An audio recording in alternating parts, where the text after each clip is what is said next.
So we'll just start. Mark's on. Okay, we're gonna start the city council work session on Monday, March 15th. I have one item, but I'll call for the approval of the agenda.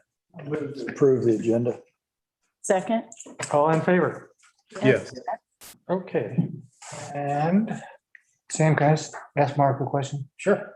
I'm assuming that you're treating this as a official meeting? Yes, Okay, is there anything you or your chair needs to say to call that meeting to order? no, because we're just going to use it off the city. Of what? We're just going to use the cities as a work session, so. Okay, and that's fine. Just want to make sure you Nope. open your meeting. Okay, I'm sorry. And as we don't have anybody for public comment, there might be a public comment after the presentation. So we'll wait for that. So with that, do you have any introduction or Yeah, please? so I'll start with the introductions. Obviously, I'm Mark Ruckman, Fire Chief. So this will be a joint with the Cannon Beach Rural Fire District Board of Directors. Dave Herman, Gary Smith, Rick Schaefer, and Mark McInnes is on Zoom. And then Bob Sorrell will be here in a little bit. So he'll join us in a few minutes. What was the last name? Bob Sorelli. Thank you.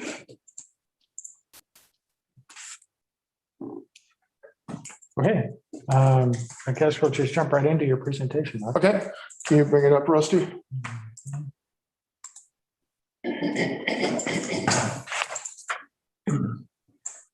Over the last years, I guess, we've talked about several times about tourism and funding the fire district from tourism.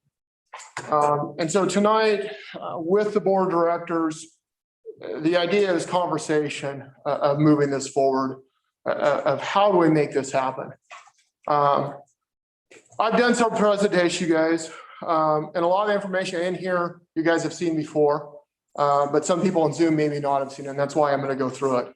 But I've also altered it a lot as I continue to do these and get more input from public. I think one of the big things tonight is feedback from doing the presentation to the Chamber of Commerce. There was about 30 people on that presentation, and I received quite a bit of feedback in the days following that. And so that's a lot of what I want to talk about tonight as we go into this, the feedback I got from that. So we talk about the fire district and how it's funded. The fire district has a very low permanent tax rate. And so we do levies to continue that funding.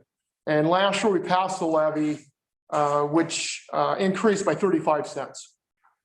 And so for fiscal year 2021, general fund tax is just over $1 million for general fund and the chief's fund together. When you look at where did that money go, we have 427,000 material and services, 530 in personnel services, and then we're transferring 150,000 into reserve funds. When you take those three categories, 107,000 of that is from a grant. And that pays for one of our personnel. So of our three paid personnel, one of those is completely paid for by a grant, as well as some other things in the general fund is paid for by that grant. But that personnel is 100% paid for by the grant. Unfortunately, that grant is going to run out December of 22. And so we need to be planning of how do we keep that position. So here's the graph of our calls, and as you can see where they're going. 2020 was an interesting year. As we go to the next one in a minute, you'll see we had a big dip in our calls for 2 months because the town was shut down. But as soon as that opened back up, as you'll see here in a minute, where those went. One of the things I've been tracking for 3 years, so this has the last 2 years data, is how many of the calls do we respond on that have nothing to do with people living in the district. They're not second homeowners. They're not anybody that has to do with living in the district. They're completely from the outside. 77% of the time in 2020, those calls were people that are visiting our city. They're in a motel, a day trip, vacation rental, whatever. 77% of the time, they're not paying anything tax-wise to the district. So this is what I really want to show of by month. What I want to point out with it is, if you look from September, the first one there, the kind of bright pink, September, October, November, that is 2020 calls that show is well above previous years. December, we had a pretty well average. But then you start in 2021, you look at January and February, here we go again, right back up there above. And I think this is going to be the trend going forward. There's more and more people visiting Cannon Beach.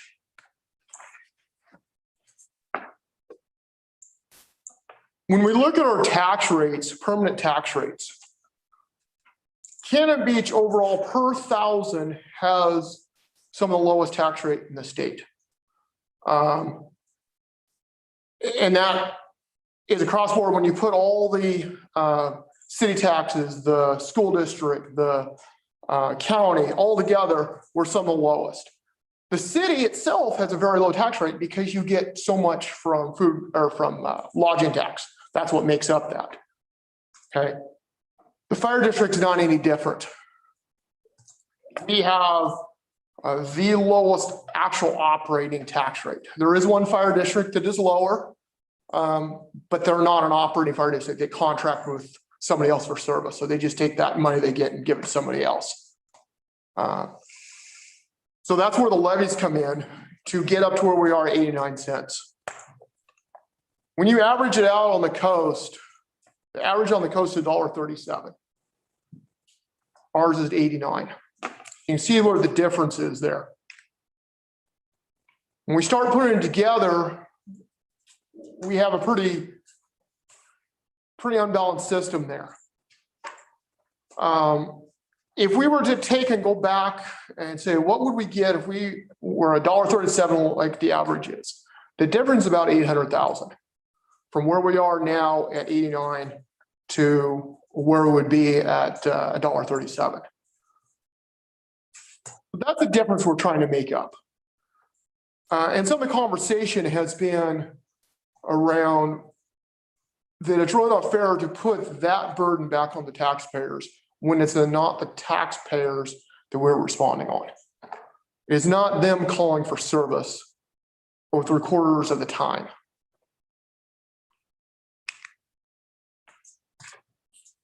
I can't move there, Rusty. So what's our shortfall? And this really gets into, where are we looking that we're having shortfall?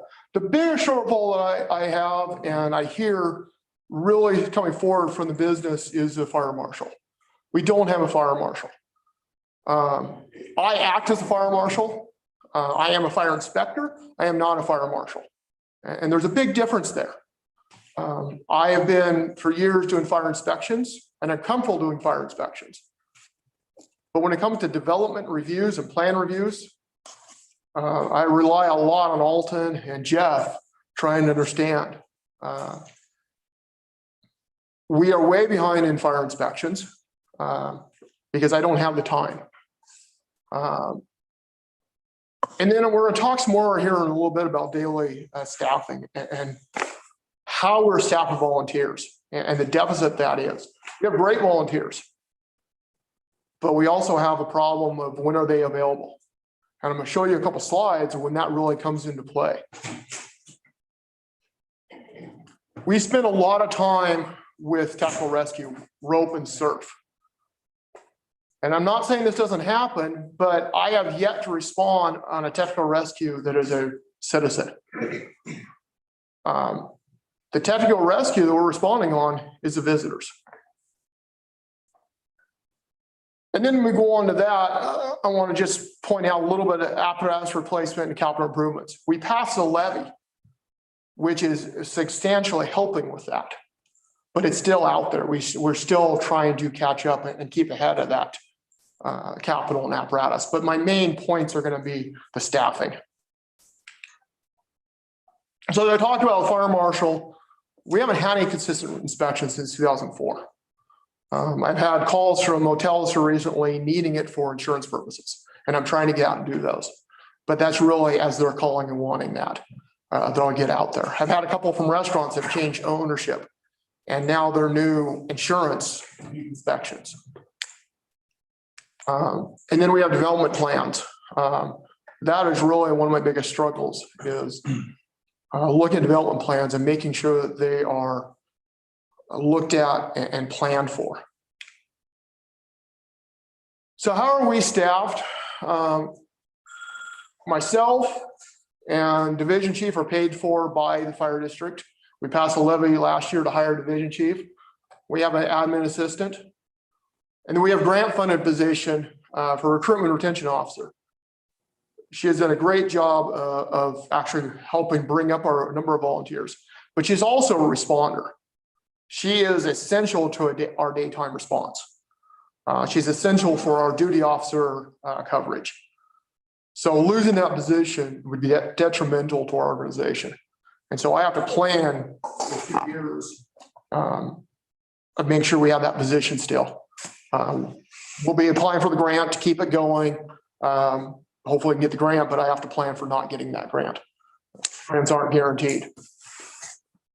So what are our volunteers? I have 2 volunteer officers. I have 7 driver operators, and I have 7 on the department that are less than 1 year. So if you look at our department, almost half our department is brand new, less than a year on the department. Great people, very motivated, but our experience is very small in those 7. So my point I want to make of these 2 slides is these was 2 fires we had. And this was before those 4 that just completed academy were responding. So I'm looking at 13. And this fire was at 10 in the morning. And we had 5 of us able to respond. That included 2, myself and the division chief, and then 3 volunteers. When you look at the rest, you're like, where were they? Why didn't you volunteers? Well, they have jobs. They're working. They were the only one in the office. They weren't around. They were working out of the town that day. That is a downside of a volunteer is when are they available? And on this particular, now that's why we have automatic aid. Our engine was there, shortly followed up by Seaside. It was small. Us at Seaside took care, no big deal. Had it got bigger, there's additional resources to come. But I want to make the point of we may have 17 volunteers, but when are those volunteers available? This is a little different. This is 5 p.m. And you can see the difference. It just was a different time of day, a different day, a whole bunch of different factors that allowed more response. Okay. And that's why I want to show those is to show what volunteer can contribute and what they can't contribute.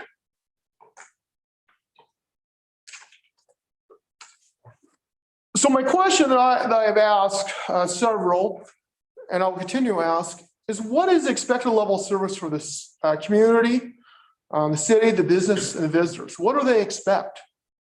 And it's kind of a hypothetical question, but it's also a question to ask yourself. I believe it is the expectation of the visitors that we have a surfer and a rope team. I think when they come and they hike the trails and they're in the water, I don't think anyone gives it a second thought. Do we have those services? When they get in trouble, who's going to come pull them out of the water? Most people that come and visit Cannon Beach, and before COVID, when they come to the station, and they were amazed that we were a volunteer department. They have no idea that there is nobody at that station 24 hours a day. And so I think that is what plays in a lot of it, is the expectation of the visitors. And so that turns into what's the expectation of the community, the council, the business, et cetera.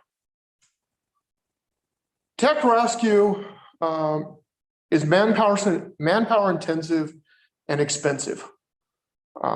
The volunteer association right now is putting thousands and thousands of dollars into rope rescue because we're using it, we need it, and it needs an upgrade. And they're doing a great job with their fundraisers of funneling money into that and putting thousands of dollars into it. One of the main focuses of the levy was to replace our rescue with a much more capable rescue. But again, the majority of those calls are from visitors.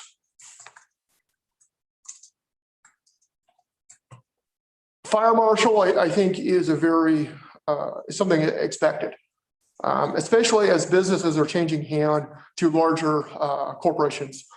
Using Hallmark, for example, is a larger, they're not just here in Cannon Beach, they have a few. It's the expectation that we're doing inspections. The insurance expects it, and we're not. We don't have advanced life support. And what I mean by that is when you look at levels of EMS, emergency medical response, all of us are the basic level. There's 4 levels. I'm gonna get very in the weeds a little bit because I want to make sure everybody understands. There's 4 levels of EMS. There's EMR, which we have, everybody's at least trained the EMR level. So EMR is your first course, and it's about a 3-month course. And then you go to EMT, which is about 6 months. And then you have advanced or intermediate, which we have 2 of them. Myself and one other is a advanced and intermediate. And then you have paramedic. We don't have any paramedics. Chief Benedict was a paramedic when he was here, but he was the only paramedic. We at one time had a couple of volunteers, but we don't have any of that. Our advanced life support comes from Medic's ambulance. And who knows where they're coming from? Whether they're coming from Seaside, Gearhart, Astoria, you don't know.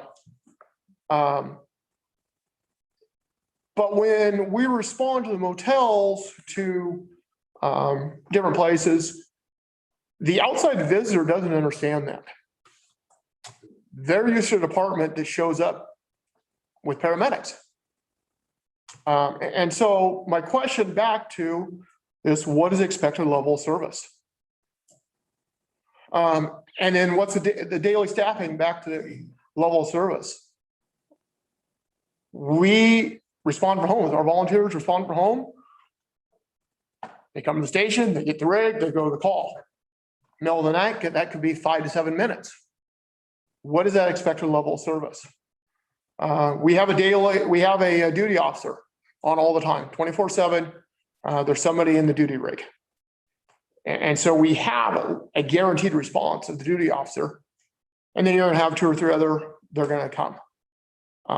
But it's a delight because they're coming from home and then to the station, and you get what I'm saying. So I just want to put it out there and think about what's that expectation. One of the questions I hear is, why so many vehicles? Why do you need a fire station full of so many vehicles? Okay. Well, here's why. Insurance Services Office is what dictates to your insurance company how your insurance is rated, how much you pay fire insurance.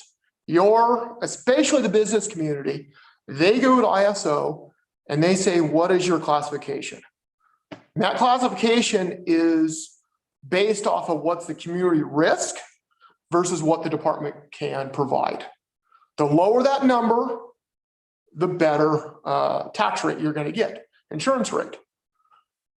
So we have an ISO, Insurance Service Office Class 3, which is a very, very good rating. But in order to keep that rating, it requires that Cannon Beach has 2 engines and a ladder at this station and an engine and arch cape. Okay. So we have to maintain those. And those have to be, at the time of re-rating, have to be less than 25 years old. Okay, so the time we were re-rated, which is about every 10 years, last time we were in 2018, we got credit for it. Now, when they come back in approximately 2028, if we haven't replaced those engines, they're going to be more than 25 years old. And now we're going to be losing points off of them. Now, we have a plan in place to replace those engines. That's not what I'm trying to get at tonight. But I'm trying to answer the question of why do you have such apparatus? Then we have the rescue. That's the majority of what we do. I can't get an engine down the beach. I can't get it up in many of the state parks. That's why we have the rescue. Same with the brush truck. Then we have staff vehicles for errands, first command, etc. So when the question comes, why do you have so many vehicles? There's why. We have to have, well, multi-discipline department. We respond to everything. We have to have vehicles to get to everything.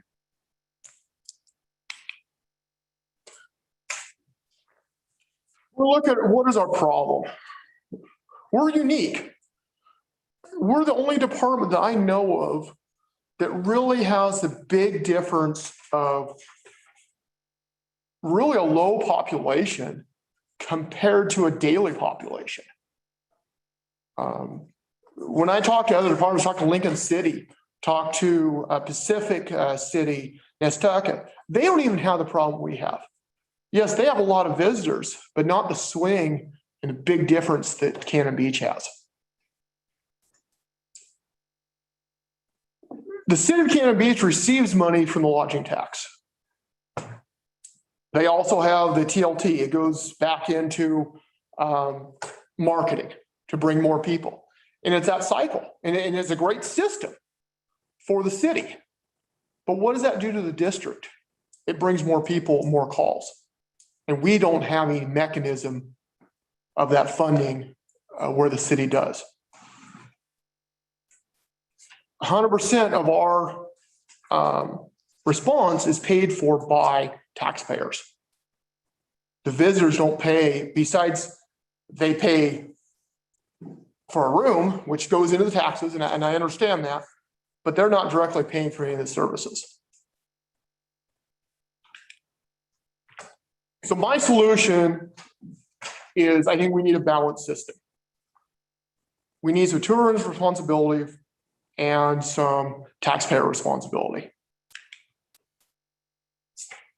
So as I've been talking with the council over the last 3 years, and this has been going on, I had the opportunity to meet and do this pretty much same presentation to the Chamber of Commerce. Commerce, there you go. There was over 30 people in attendance in person and on Zoom. The idea of it was to start a conversation. And so for the next 2 slides, I'm going to talk about what that conversation entailed at the meeting and then the days following. There was a discussion of the lodging tax, and that really is not an option due to that 30-70 split. And I understand that, but it's been a conversation of why doesn't the city just raise the lodging tax and help that? Well, this is why. And I think the council's all aware of why. We had one restaurant owner that really voiced his opposition to any food tax, feeling it's going to push the businesses, people coming for restaurants to other cities that don't have a food tax. Okay. Following that meeting, and that was really the main discussion that was there. I didn't get a lot that day of feedback. The following days, I received several phone calls and emails with some good feedback. And now I want to kind of share that. The points that came from those. One of the overall points, as you remember, when I first started pushing that, I was talking about doing a 5% food and beverage. One of the overall feedback I got from several was do it at 2%. evaluate over 3 years and see what it does. Another feedback I got from several was do it at 2% and the city take their portion of it, whatever that may be, and start maybe looking at putting it into parking infrastructure, paid parking, and putting that into a revenue source. One of the overall across the board from everybody was whatever you do, we would not support raising property taxes. 89 cents is a good level to leave it alone. And now it's time to start pushing towards getting tourism money. The taxpayers at 89 cents are paying what they should be. We need to push it towards now tourism money and continue the 89 cents as a taxpayer responsibility. Then the last kind of overall, kind of 2 points that were made was to implement a January 2022, provided the restrictions are lifted, the businesses are improving. And one of the overall comments I got from a number of ones was not a lot of interest in putting it on the ballot. I heard from several that felt putting it on the ballot would create an argument between restaurants. You're going to have those that are really going to support it and those that are not. And you're opening up for an argument that we don't need. So those were the feedback I received. And this is what I wanted. This is what I asked for when I went and did the presentation. I asked for people to contact me if they didn't feel comfortable talking about the meeting. And so passing those along. What does it do, especially, I'm going to really look at restaurants and how does it benefit the restaurants when we talk about doing this? It keeps from raising property taxes. It funds a fire marshal to get those inspections, which are needed for their insurance. It also helps maintain that ISO rating. That's one of our biggest, I think, hurdles we're going to have when we continue with ISO rating. Is our prevention side of it and getting the inspections. And then start looking at future staffing. As calls continue to increase, our demand on volunteers is going to increase. And eventually we're going to have to look at how do we take that burden off the volunteer. And I'm looking at that burden of the daily medical calls, the nighttime medical calls, and looking at how do we take some of that burden off. Because in a small community of this, with 17 volunteers, it's going to eventually start taking. When we start hitting over that 500 calls, it will start taking a burden. So there was my, and the whole discussion, my whole point tonight was to really start that discussion kind of like I did for the chamber. I was really happy that I started getting that feedback from the chamber. The board came tonight to sit in and allow that conversation to happen between the city and the board.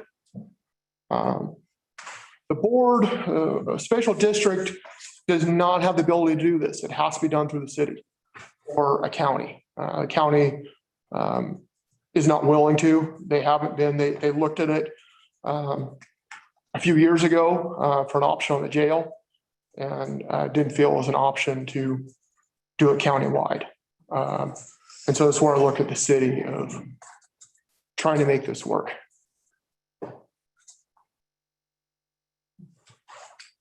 Okay, thanks, Mark. Before we get into any discussion, is Jim on? No, he's not. So I'll just open it up for discussion. If there's any questions or comments. I noticed that you use certain cities to use as comparisons. What does Gerhardt get? I didn't. Well, Gerhardt's a city. Right. And they're, And so I didn't pull that one. Side in Astoria, but you didn't use Gerhardt, I just was pulling cities. which is about our size. Okay, I could pull it. I don't remember.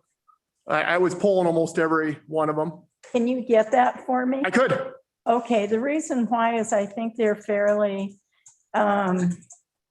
open to inspections and doing things. I know when I have houses on the market, I will call the fire chief and he'll come over and tell us where the smoke alarms could be and all that sort of thing. I don't know if it's more centrally located so they can do this more easily, but it seems like they're awfully available for that kind of thing. No, I was definitely pull that and give to you. And I think probably the size of the fire department, they're similar too. Correct. And then the other question had to do with the county, only because, you know, you're relying on Cannon Beach and our restaurants to provide this tax where Arch Cape is under the county jurisdiction. And so I guess at some point Butch will be building his thing and that might help, but I don't see much income coming in from the Arch Cape area. This would be a state tax for Cannon Beach. Now, I'm sorry, this would just be in the city of Cannon Beach. You guys cannot institute. a but you tax. cover the whole area, so, Correct. You can't institute a tax for Arch Cape, so it would strictly be for Cannon. but I'm asking why, oh, so you Because couldn't We can't do do one. it. We can't do it, Robin. The city has to do it. We are not able as a special district to go and institute a tax on our own. We can't even raise our tax rate. But it is how we're rated, as you're saying with the trucks. Correct. And so we get a number 3 rate because we have a truck down in Arch Cape. So there is some crossover.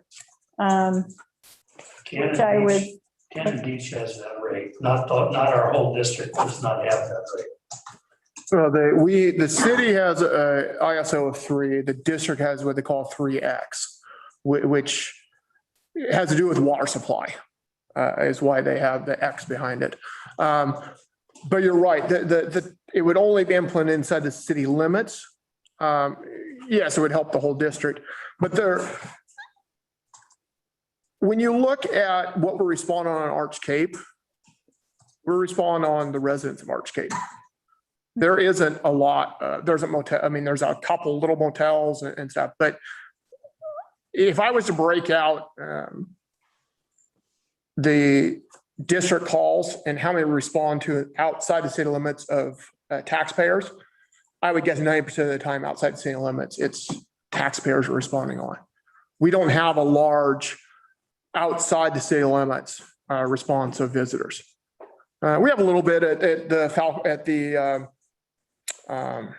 Leech Lane at the beach there and a few vacation rentals, but not overlay like we do inside the city limits. Does that make sense? yes. I think to answer for you, Robin, one of our county commissioners lives in Falcon Cove, and she's been contacting me, and she's been on the budget committee with the fire district for many years, and she's very aware of our finances. And she is finally getting in a position where she can start working.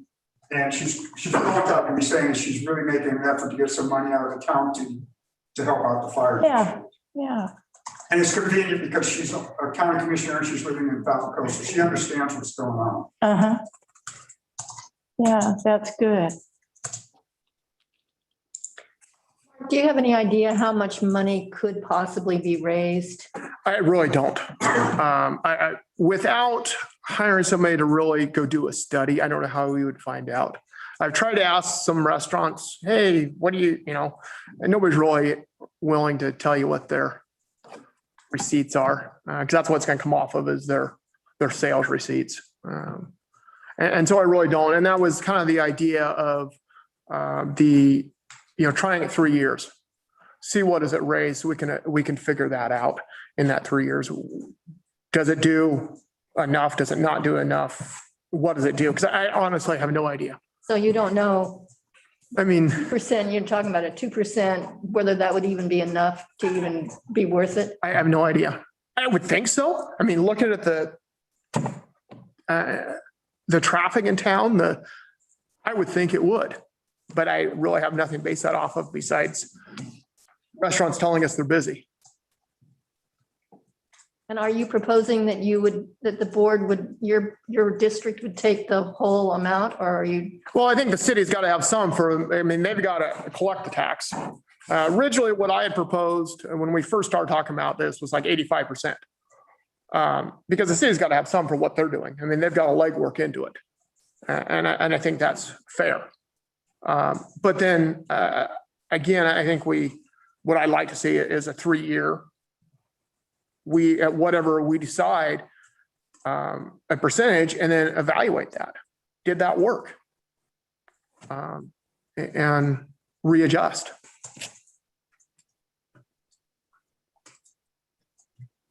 I'm really in favor of, if we do this, of really collecting the money and then budgeting it, because we don't know what it's going to generate. So I don't want to budget money that we haven't collected. You guys budget a idea of what you're going to get from lodging tax. And you can budget that off of because of previous years. I can't budget off of because we've never done this. And so it really needs to be a collection and then a budget. You haven't looked at other cities that have? Well, I've looked at like Yachats. I mean, that's the major one that everybody knows about. And a lot of people say, well, we compare pretty close to that, or not, excuse me, not Yachats, they have it, but Ashland, because they've been doing it a lot longer. I don't know if we compare. I mean, you could look at it and say, yeah, we're pretty comparable, but are we? I don't know. They generate about 3 million a year off of it. That's a lot. But are we close to that? Who is Ashland. Ashland? Okay, because they're a lot bigger city. Yeah. And Yachats doesn't have as much tourism No. as, And they still get a lot off of it. And I don't remember what it was. I looked at it at one point, but I can't regurgitate that figure, but it was still quite a bit.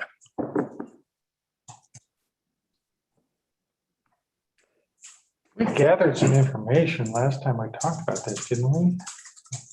There was some preliminary work done on it. Remember Ashland had something like 6%. I don't know why that stuck in my head, but it was because they just recently went back and reassessed everything to see if they wanted to continue. But I don't recall. Yeah, both Yachats and Ashland are using 5%. Is it 5 now? Yep. And both have continued it. Both have, I mean, Ashland's been doing it for years. And both have stated that they have seen absolutely no downside to the restaurants of it. It hasn't changed their restaurants at all. My assumption, just from my interaction with tourists in the gallery, is that most of them already expect to pay a sales tax because they come from somewhere else. So having that little extra they're accustomed to, it's going to be the Oregon population that's going to kind of go, wait a minute, happened. A couple of the restaurants expressed concern over it of just their staff having to explain why it's on there. And I can understand that. And a couple of restaurants that called and talked to me, that was one of their biggest things was they're not opposed to it, but if it does, they want to make sure there's some verbiage to them that their staff can make sure to pass on of why and how. Ashland has a population of 21,000. Correct. They're a lot larger city. You know, you guys are in a real bind. And so is the city. We have a lot of expenditures coming up in the future. We have capital needs. And obviously, beverage tax is one of the sources that we consider, have considered, and will continue to consider it. And to make a decision to release that potential to go elsewhere gives me a problem. Again, we don't know how much it is either. And in doing it, the city gets all the blame for it. And the fire district gets revenue from it. You know, it's, maybe it can be educated, you can educate the people and explain all of that. But it's, we get flack all the time. We've an increase in water rates that it's so obvious it needs to be done. We raise that. That doesn't affect the citizens who live here, the residents, as much, but I still go out and eat. I do too. And you're right, there is an expectation. The fire department is there to serve people. And I've raised it once before with you, Mark. This can't be the only fire district that is having a similar problem. It seems to me that it's a legislative issue at the state.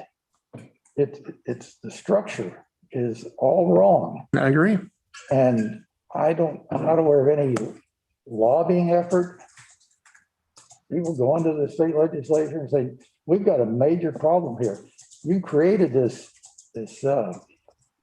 tourism lodging tax that does just what you said. It brings more people here and gives a little bit to the city. And that all those people coming here put a huge burden on the fire department. And then you come to the city to say, help us. I'd rather like to see you go into the state and the county to say, help us. And the Oregon Fire Chiefs Association has been to the state multiple times, and it's deaf ears. We're not a big enough lobby group compared to the Restaurant and Lodging Association. They're a much larger lobbying group. And so it's been the chief Pacific City Nestaka Fire District has been leading this to the state, and with no avail. You're right, they're very powerful. They are. After us for doing it. They've already threatened us. So.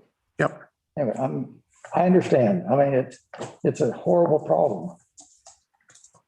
I don't see that asking the city to go out and raise taxes on the restaurants is really the proper solution. Maybe the only solution, but I don't think it's a proper solution.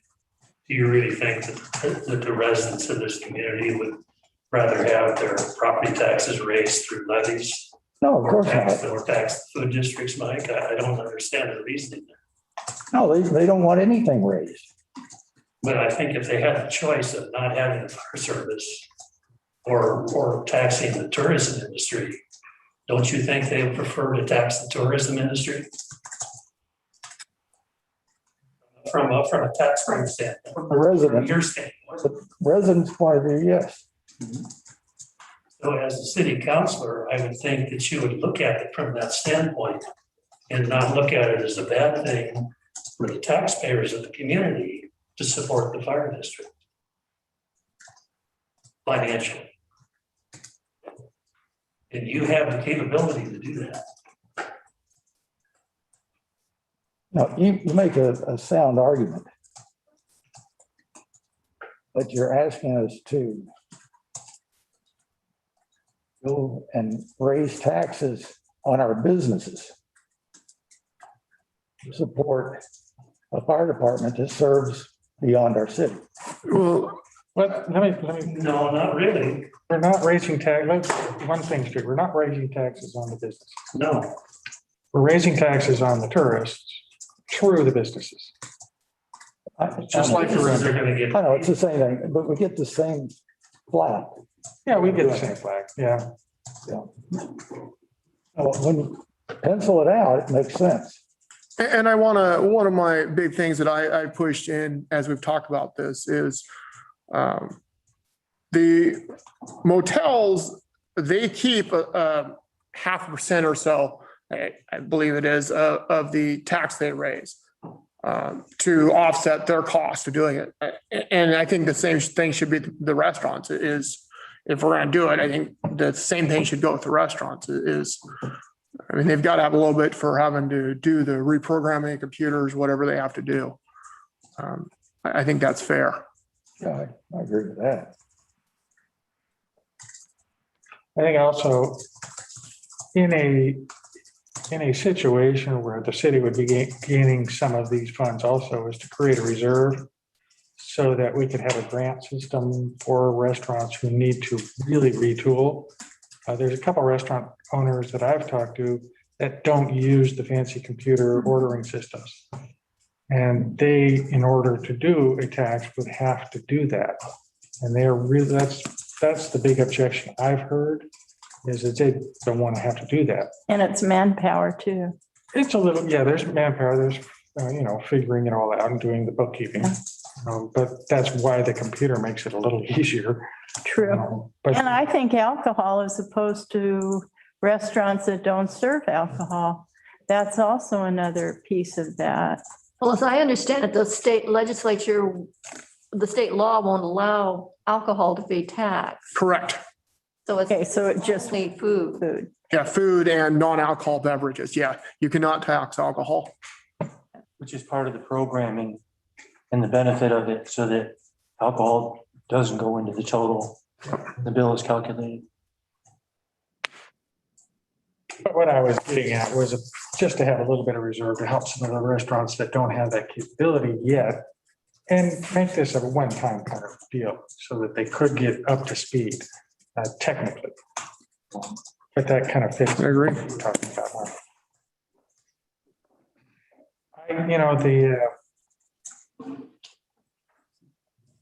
The fact that we've worked with the transit room tax for so long, and it had the same, in fact, it had a very vociferous, aggressive, anti attitude when it was started. Even though when it was started, it was kind of, I don't know, unique for us anyhow. I don't know. It's just, we're going to run into the same issues. But in hindsight, it has been so effective. And I do not think that it has been detrimental to businesses at all. As far as the hotels. So the one argument that you had on the slideshow about losing business to, I don't foresee that. Personally, the folks that come here to have an ice cream cone, have an ice cream cone. They're not going to stop and think about the 5 or 8 cents that they're going to spend extra on the ice cream cone. A fancy dinner that, at the Newman's or the Bistro, that's a little different. You're going to be paying $20 extra. But that's the whole idea. And again, I'll repeat myself, the folks coming from Seattle won't even notice. Because they pay They won't. like 14% up there already. San Francisco, Seattle, California. Yeah. The whole window. So, Well, I don't think anybody's come up with a better solution. I mean, I understand the dollars and cents, and it is a tax pass through for the restaurants. They don't like it. They gotta deal with it. The lodging industry didn't like it. And no one wants to raise property taxes because the residents won't like it. Nobody likes to see this. The position, it's a city with a need, and just like you guys, I think food and beverage tax is really going to be our quickest, easiest, most productive way to raise some revenues and the needs we have. And we've already just added 2, 4, 5% for the fire department. And then we come try to add on top of that. I think it creates a real problem for the city. So some of this, if we do it, it's got to be really worked out in advance. And the first thing you need to know is what kind of revenue can you expect if we're just shooting dark. So anyway, I understand the issue, I understand the problem. I haven't seen a better solution that we can deal with locally. I think there's a much better solution to deal with at the state level, the legislative level. But at the district level, you have very little ability, like you do now. Correct. And I guess that's one of my questions. What keeps you from going out on the ballot for a larger amount every 5 years? I think what keeps it is morals. It is when I look at what we're responding on, and we've had this discussion in the board meetings multiple times, and then now that getting able to get back out in the public and start talking to the public is, I think it's hard to go back to the voters and say, try to raise taxes when it's not the residents responding. It's not them that are paying the taxes that we're actually responding on. And so I think that's really hard for me as a chief to even go to a board and say, we need to go back to voters for more, when it's not them that we're responding on. And so I don't think there's any, and I have to speak for myself, but I think the board could agree. I have no interest in going back to the voters besides to continue what we already have. To continue what we have at 89 cents, I think, and I agree with what I heard from the restaurants after this meeting, was that the 89 cents, when you take and you look at what we're responding on, is a good balance when we can get, if we can get some kind of tourism money with that. Does that answer your question? Yes. Okay. Ideally, if the fire district could go to the state legislature and say, okay, you're putting 70% of the tourist dollar out there to reinvest back into tourism. Why can't some of that 70% go to public safety for police, fire, et cetera, and still allow the city to keep 30? So far, Orla has said such a strong lobbyist in that, against that the legislatures haven't been able to do it. So we can't interject in any of that.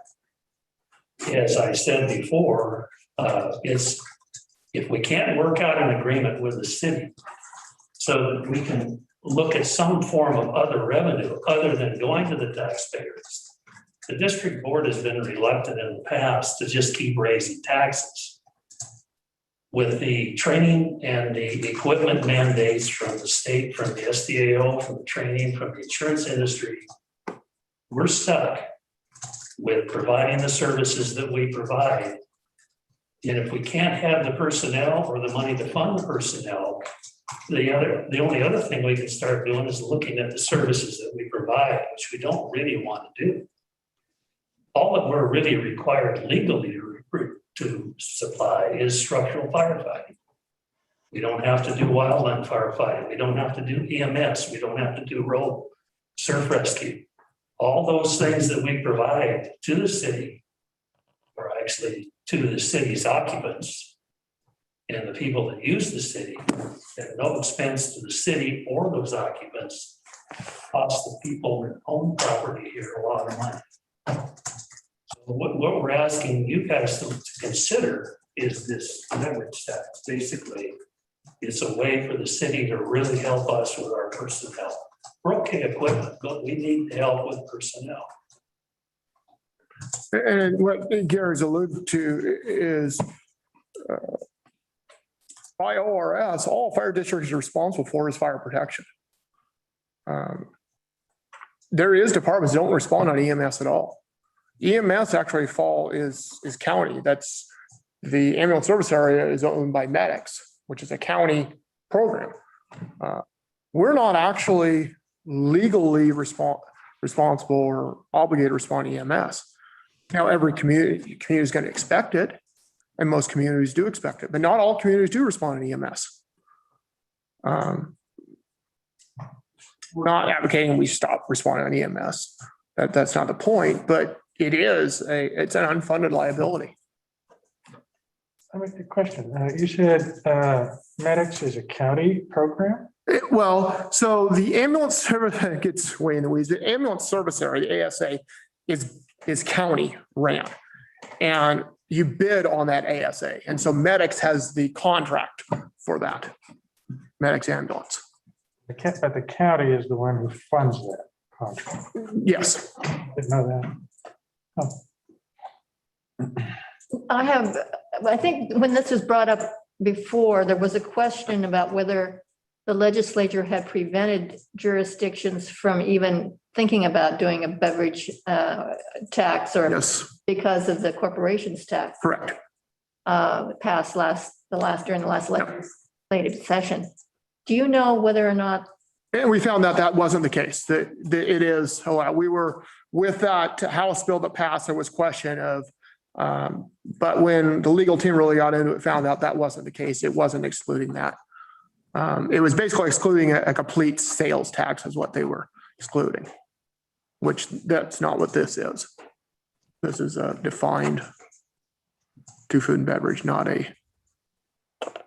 And also, as I recall, late 2019, there was talk through the League of Oregon Cities that the legislature was bending a little bit on the transient room 70% allocation.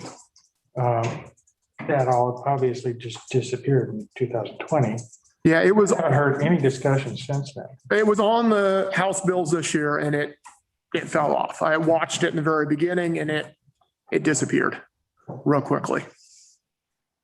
Well, I'm almost thinking that some sort of action that we take is a better message to the legislature that they need to be on top of things than just trying to yell at them. I don't know. I am in support of trying to sort out some sort of means to do this. I do think we need to really start finding out some details, how much potential. I think the chamber could help because they did that. They do that survey of how many dollars pass hands within the community kind of thing. 7. Yeah. And I think there's probably some way that we could pick a restaurant and figure out how to create some sort of ballpark number. The other one I was thinking about, and this kind of goes with what Mike was alluding to, is how firm could we make I guess it would be an ordinance that would state you can't change this for a length of time, or you have to go through a process that's pretty onerous so that some future council just can't say, oh, let's add some more to this because we need more money. I would, I don't know if Bruce knows, or we could talk to Ashley. And Generally, you can't tie a future council's hand. darn. No, I think that's correct. I actually could confirm that, but Yeah. And it's the same thing if somebody decided something 5 years ago, 10 years ago, that you couldn't do any of the things you're doing now. But you could require a review after 3 years, couldn't you? Yes. That's kind of what Ashland did. I think they actually did a sunset. Yeah, Yeah, you could sunset it and then. they required to go back to the ballot. Right. And with that, go back to my feedback from the chamber. That was one of the things that was pretty loud from several, is that the city has the authority to enact it. And that was pretty loud from several the emails and phone calls was, don't put it on the ballot. The city should enact it, not put it on the ballot. It will, the fear was X restaurant that strongly supports it and Y restaurant that strongly opposes it, and creating that clash between restaurants in the town. For whatever that's worth, I'm just trying to relay input and what I received. kind of got where I was wanting to go next, but before I do, you said you went to the county with the idea of this tax. Well, I didn't go to the county. The county investigated it and talked about doing this about 5 years ago. And they chose not to. Because from what I understand, talking to they chose about 5 years ago not to, because they didn't feel it was a viable option, that they would get so much backlash from it. Yeah, just like we would. Yeah. And so talking to a couple people that were in it in, 5 years ago, didn't feel it was even worth really approaching the county with again, that there hasn't been enough change in the county to even really consider it. In fact, when they did the jail, and that's where it started, was looking at jail, they felt that they went to lodging. They got their money from lodging tax. It was easier to implement. But if they did a countywide food and beverage and could benefit each fire district that's in the county and could make a uniform across the board argument as to how this is benefiting everyone, because this whole North Coast has a similar tourist problem. Right. But we're the only district that covers a city. We're the only fire district in the county that actually covers a city. Every other city has their own fire department. Gerhardt, Seaside, Astoria, Warrenton, they're all cities. We're the only district that's covering a city. I see. You Can I guys, ask a question of Mark? Brandon, that would be the other option. Then we'd have plenty of money. yeah, hang on with Brandon. Yes, Mark, just before it got a little farther away from the discussion point you brought up about when you asked the participants in your discussion about why it should or shouldn't be on the ballot. I guess I'm kind of missing why, if the issue was on the ballot, it pits a restaurant owner against each other. I didn't ask a question. That was just what was relayed to me by a few of them, was that was their feeling, that it would become a political argument between. And so I'm just relaying what was relayed to me. Okay, It wasn't really my question. I understand. I'm still just not really seeing the logic in it. I'm just trying to relay information that was passed on to me Okay, after that meeting. all right. Well, I appreciate it. And I guess, I'm not against having this enacted through the city council, but I've not really seen a definitive argument against putting it on a ballot either. I see a real advantage of putting it on the ballot. That is, it makes it very, very public. There'll be a lot said and written about it. It'll be totally transparent. And people can make their argument, and the voters, the residents, the registered voters would be the ones that would vote on passing it or rejecting it, which I think would go a long way to getting it done. And I don't disagree with you. I like the idea of 5 of us sitting here at council and making that decision. I think if it's done at all, I think it should be on a ballot. Well, and the community values the fire department so much. And seeing that it wasn't going on their property taxes would be a better way to do it, but good enough already. I have no problem with the ballot.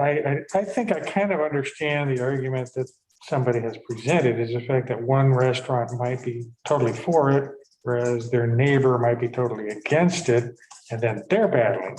Yeah. But I agree with Mike. I think it's the residents that are the ones who are footing the bill for all the tourists who want to go swimming in the ocean, and it's only like 4 degrees out there.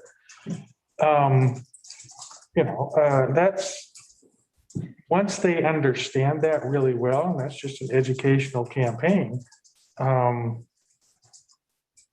me, it's a no-brainer to vote which way. I've also come back to Gary's comment about the only other really obvious option would be for the city to take over the fire department, at least the city part of it within the city boundaries, because that's all we could do. Right now, I don't see us wanting to do that, just because your operation is so efficient as it is by injecting it into the city problems. These are expensive. Yeah, everything's gonna go just haywire for a while. And I see this as a really good, I'm gonna fall back on the fact that when we've tried to promote our emergency management system as trying to be prepared for the tourist and using that as a selling factor. When I was going to some of the mayor's conferences before COVID, they didn't understand how we could promote emergency preparedness and not scare people away. And it's just the opposite. You tell them that this is safer because we're more prepared. I see that same sort of argument by saying, okay, yes, you're going to pay a little bit more on your ice cream cone, but we have a good service that we're offering to you for this. So, I truly think this is a vital option. I agree. I don't have a problem with the thing going on the ballot either. And I think, the fire district has always had really good response from whenever we put something out there, it's because we actually need it. And I think it was advertised in a way to show that we really do need this. I mean, like I say, it's either that or we're looking at it, trying to find volunteers from other cities or cutting services, one of the two. We don't want to do either. We'd like to keep it with people that are in the area that can respond to calls. But as you know, times are changing and people are getting, older and older in this community. And I don't think we'd have a problem on the ballot, putting it on the ballot if the city is willing to sponsor it and we advertise for it. Yeah. And again, this is one of those, to me, there's no skin off anybody's backs if it doesn't, if you put it on the ballot, really. I mean, it's a go or no go situation. And if it's a no go by them, then we have to start thinking about something else. And that's a bond, more likely. So I have no problem. I think it would be very good for us to hash out all the details, make that all nice and clear and succinct for everybody to understand. You mentioned 85% is a possible. That was my thrown out. Again, that depends on whether we go 2 or 3 or 5 or whatever. We have to figure those details out. I'll reach out and try to find whether it goes through a consulting company that we have to contract with to do. But I agree with Mike. I would like to have some numbers. What is this going to generate? I have no idea. And so through the chamber, I know Ashland used a consulting company to look at what's this going to generate. And so I can start looking into some of that of how do we figure out what this is. But my hope is that we can move forward. We've talked a lot about it for 3 years. I'd like to be able to move to where we can put this on in November, providing everything is moving back to opening and our economy is moving in the right direction. I understand if things go back the other way, it maybe isn't the right time.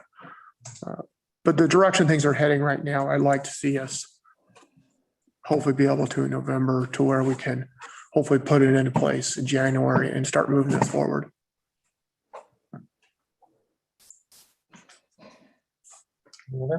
Concerns, questions?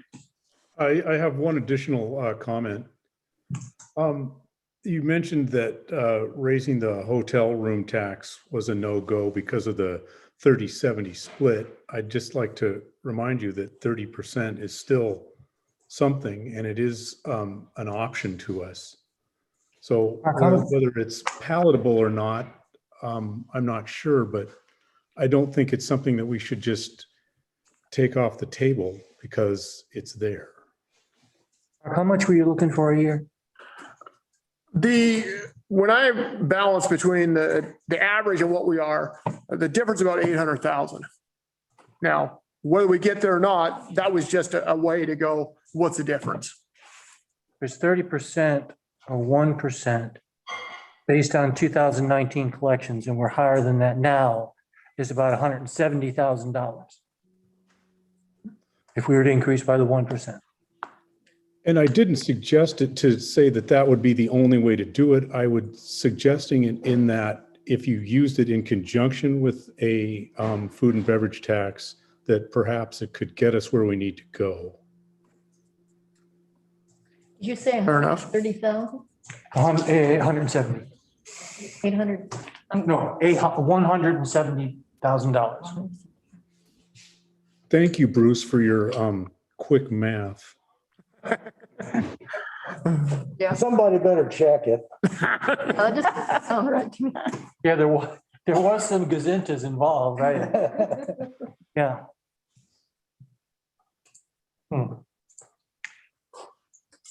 Okay, well, I think this merits some detailing. I mean, I don't know, the ballot situation sounds like that also is the way to go. Just for everybody's comfortableness. It comes down to what do we ask for? How do we divide it up? How do we present it? So. And that comes from getting a basic number to start with on how much could be made possibly. I don't want to lose sight of what Cannon Beach's future needs are as well. Yeah, and we need to talk about that aspect of what is the benefit for the city. I know the parking was mentioned by somebody, and I would rather kind of focused on emergency preparedness of some kind. That way we could take a chunk out of the general fund that we pay for emergency already and just kind of do some shenanigans. Bad word. Bad word. Yeah, but it's getting close to St. Patrick's Day. I had a consultant actually do a presentation, and when somebody asked him how he got the numbers so exact, he went, fairy dust. I'm like, you're out. Your credibility just went way down. No, no kidding.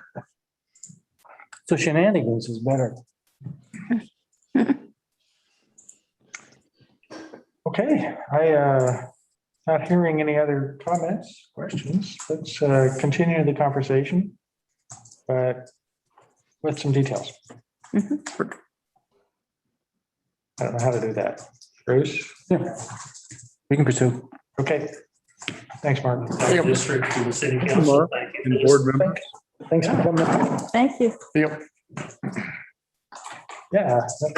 I'm going to go on that dinner. You guys continue talking. Yeah, we probably find something else to talk about. Do you have more meetings? I don't see that. Yeah. What's that?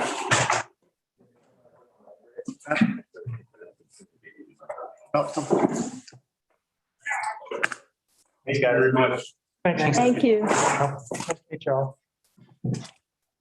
Okay, that concludes our one topic for discussion. Do we have anything for good of the order? Just have one thing, it's just a suggestion that we make this possibly part of a bigger discussion.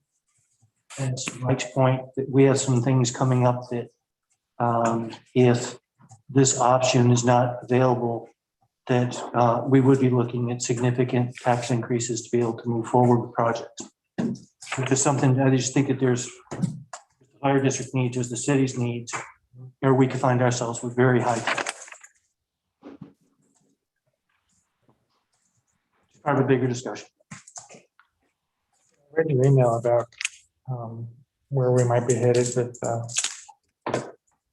a new city hall discussion.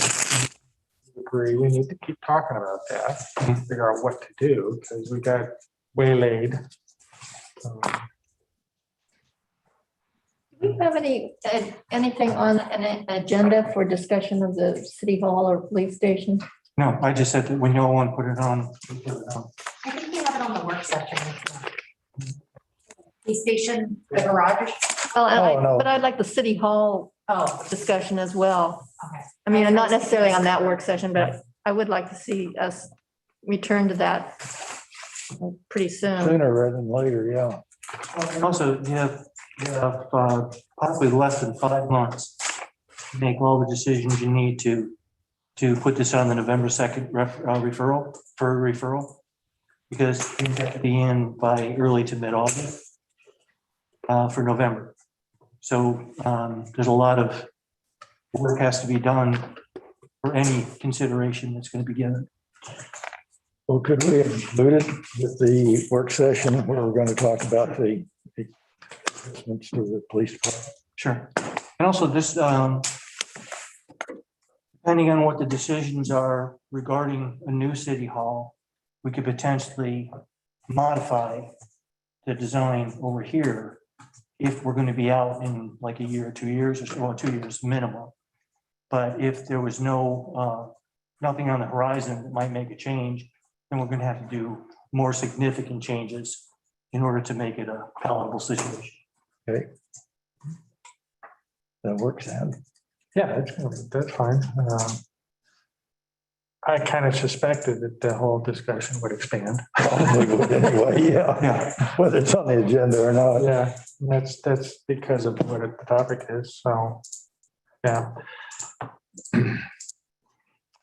I had a question kind of for the good of the order, different topic. Since this last year has been kind of weird, as far as the TAC money for the grants, do we have an opportunity to shift a little bit of the timing right now so that the funds that we've gained can cover the events for the planned years, so that we're not, so we have money that we grant rather than granting budgeted money? I think I understand what you said. Because I couldn't read your lips on that one, but we have Jen, when is the TAC? Oh, no, I'm sorry, we had to request again for available dates. But TAC is getting ready to meet. The financial situation is quite different. So one of the things we wanted to talk about is that there were people that were saying, well, we're not going to do it this year because nobody knew where we'd be. Well, we might be in a little bit of a better situation. Is there a way to do a rolled back version or something to make some additional things happen? I was very excited that both Coaster and Paul Duver is looking to try to do something more with the Busker Happy Hour like we did last year. So there's some optimism in these kind of things. So when we did the meetings and we're talking about the grants, there were just a lot of people said, I don't think we're going to do anything this year. There may be an opportunity for that. It'll be based on what TAC hears and what they're willing to do, but the finances is significantly different than what we thought it was going to be. So will be funds available. Okay. It may give us the opportunity to build up that reserve in advance of the year's request. That's kind of where I was headed, because what we had originally thought of that reserve for was to create it so that it is a fund from last year that pays for stuff this year. So we may be able to do that. Yeah. We did take money out of that to pay for the But we're school. paying that back. We did pay $100,000. We've already paid back 34. Another 34 will be paid back on July 1st. Okay. So we're on our way to making that fund whole again. Okay, cool. And I appreciate that council wanted to go back and make sure we paid back, because that's a very bad precedent once you just start taking money from funds to without paying back. So that's good. That's shenanigans. Yeah. That's shenanigans. He defined That's shenanigans. Yeah. Yes. Yeah. I noticed Savor on Facebook. Did they do their event then, or was that a smaller mini?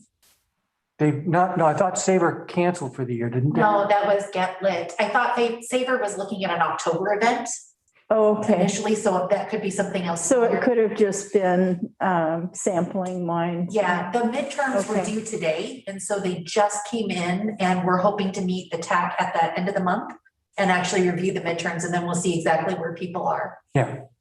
but I believe they said initially it was gonna be an October event. Oh, okay. But he also mentioned something about doing small events throughout time. Everybody's proposal was, here's what we'd like to do, but we're considering this and we're considering that, just all based on what happens.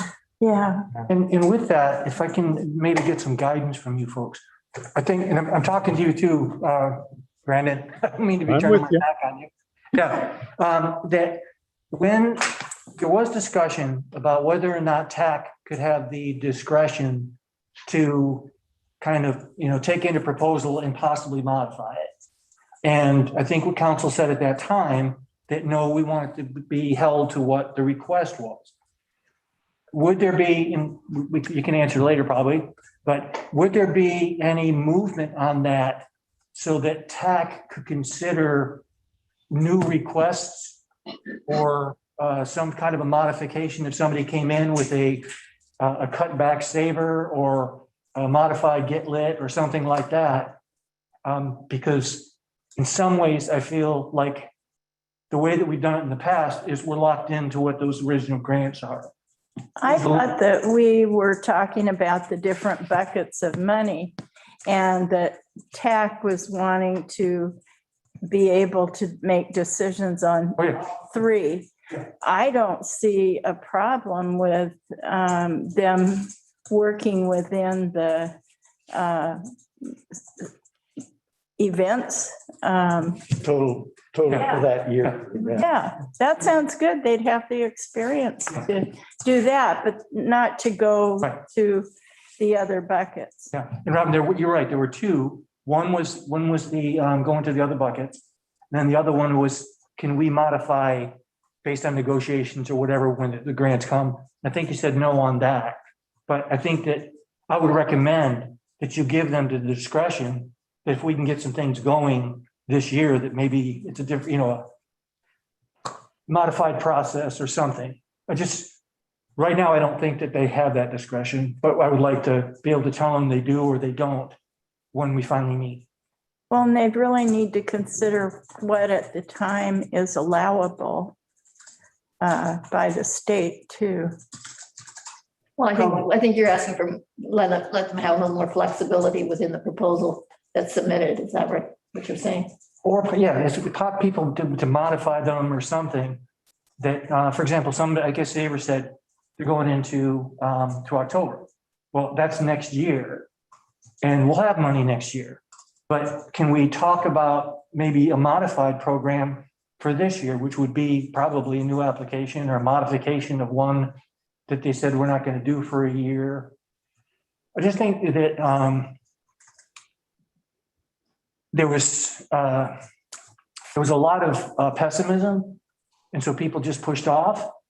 And I don't know if there's enough of a benefit if we were able to do some modified programs, coming in. But like, again, I'm seeing Coaster is, potentially looking to do some things in the park and. Yeah, that, for instance, Coaster, their fund is usually for advertising from around the region, not for actually putting on a production. So you have to see what the rules are within the ordinance. I don't know that that's a good example, but for instance, Saver is usually in March. So they wouldn't be putting on anything between now and October anyway. So I think the problem is that this year has gone by already. The funding year has gone by already. Mhm. So, Possible. yeah, I mean, if they want to do flexibility for next year, that's fine for me, by me, but this year I think it's kind of a wash. Okay. I agree. I think it's kind of a chance because of the disturbing situation is to let them put their feet in the water and see how it works. Because they might find out they don't want to do that. Too much flexibility is, that wind up taking over the event and then they're volunteering for ticket taking. And, so that's, you gotta be careful with that. Well, I see a problem arising here. Everybody has flexibility and the flexibility changes out that it exceeds the total allowable amounts, things like that. And we could monitor that. I understand that point, but I'm sure we could monitor that. I would just be thinking something smaller, but however you want to play it, and I'm just seeing that there seems to be some interest in trying to make some things happen. There's more optimism, and do we want to allow the ability to use some of those funds? Another one came up was the Total on Arts Colony, and we're not talking to them about it, but if we're going to be trying to use the bandstand more over the summer, they got a certain amount, and I don't know if it was 3 or 4 concerts, could they modify and say, do 6? Because it would require some additional funding. It's a program that already exists. Or I don't remember. I mean, maybe they cut them back to 2 or something. I don't know. But it is something that we're trying to promote. And also it is, when we did it the first time, the idea was to get people that have been locked in their houses for 8 or 9 months to come out and be able to wave to people. We try to keep it locals only. But when I was talking to Paul about Buskers Happy Hour, it was that, let's let folks in the hotels know so that, we're using, some of those funds and things to make something like that happen. So it might, I don't know. I think one of the issues was when people are requesting a certain amount of money, that people not add more to it. Yeah. It would just be for what their request was. I think that was where the money piece came in with that. That's what I'm saying. That You were proposing it was talking about smaller. Yes. I guess what I was proposing is, for example, if the Total on Arts group cut back to maybe 2 concerts or something, but it looks like maybe we could do 4.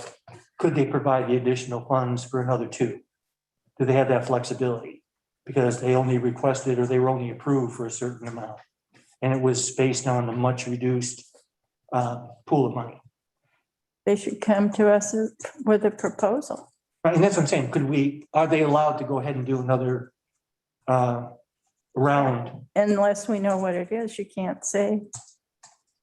Yeah, are we going to, I know last year we were flexible in allowing things to happen in the summer. Mhm. Normally, we don't Right. allow that in the summer. So are we going to do that this summer? Again, it all depends on what the evaluations or what is proposed.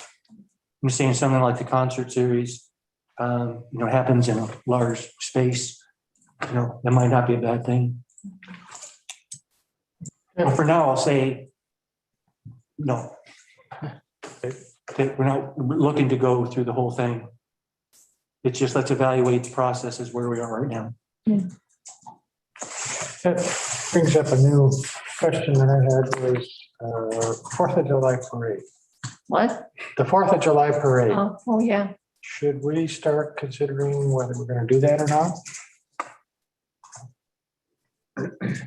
There's a lot of people that are thinking 4th of July is the day. Yeah, thanks to Biden. Open.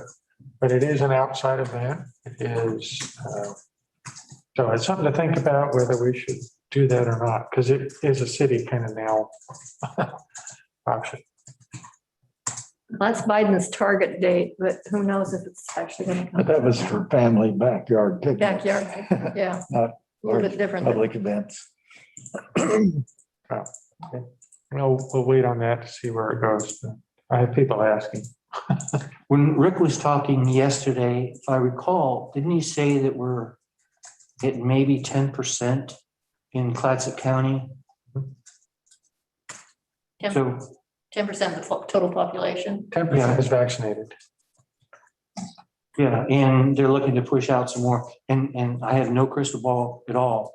But if they are able to get a lot more people vaccinated, that might, change things. But we would need a little bit of time to plan and pull everything together. Well, I think you're talking about the influx of tourists, though, not just our local group that would be. I think the tourists are going to be here on the 4th of July. Oh, yeah. I don't know if we'll get any, maybe we'll get some more people come in as a result of it. But I'm based on just what we're seeing this weekend. We're not. Oh, sure. Been great. I Yeah, think they'll be here, but without a parade, they won't be all clustered together right. on both sides of the street for a couple months. That'd be the real difference, is That's a the scary closeness of the gathering. Well, just was curious if anybody else is. Just to be the outside voice here, I think the 4th of July parade is more for the community than it is the tourists. I think the 4th of July parade is about us, about our community. And that's what I hear a lot already. Same question you asked, Sam. I hear that right now. Are we into the parade? I don't know. We'll keep the fire truck clean. And maybe that's something we can look at. Maybe April, maybe May, maybe the May regular meeting, see where we are at the beginning of May. And then if we say go, we'll pull together what we can. Yeah, it's 2 months to set it up and that's not too bad. Yeah. Okay. Put 6-foot stripes all the way down Hemlock. Yeah. The last discussion I had. A bunch of circles, Yeah. like we do in the fields. I know with Rick's monthly things, but I also had a little chat with Tiffany and she was strongly confident that we will be another 10%. Oh. So they're really having a push. Yeah. Well, hopefully the rest of the universe will be vaccinated too before we open it completely up to something like that. Yeah, they're so much more organized than they were 3 weeks ago, obviously, and they're changing every time. And I've also heard that there's Johnson & Johnson in the county now. Mhm. So Here locally? yep, up in Warrenton somewhere. Oh, wow. Yeah. One of the clinics has it. I think I hear a lot of people saying, well, I'd do that one. There's still a lot of confusion. I won't, Yeah. there isn't. Okay. I got mine. So the May regular meeting, we'll talk about further. Okay. Anything else for the order? Okay, we are adjourned. Thank you.